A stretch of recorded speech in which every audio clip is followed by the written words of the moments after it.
Part two. No. Part two. Part two. Let's Prop 38 this.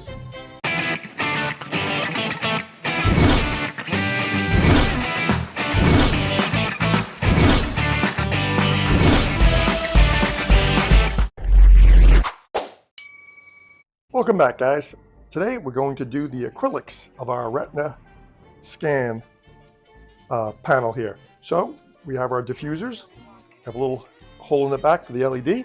We're going to glue them in like so, like this. They fit perfectly right in there. And then we'll take our acrylic little square and we'll just glue that on there.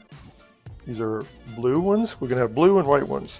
So let's see, and then just like that, I leave the paper on until I'm done gluing. We don't want to get any glue on these panels after all this hard work.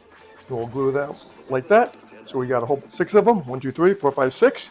We'll glue those on, glue these on first, and then we will glue on our cool little greebly like this. And last but not least, we'll put our little dollar store camera in here and make our little official retina scan Star Wars panel. All right, let's start gluing.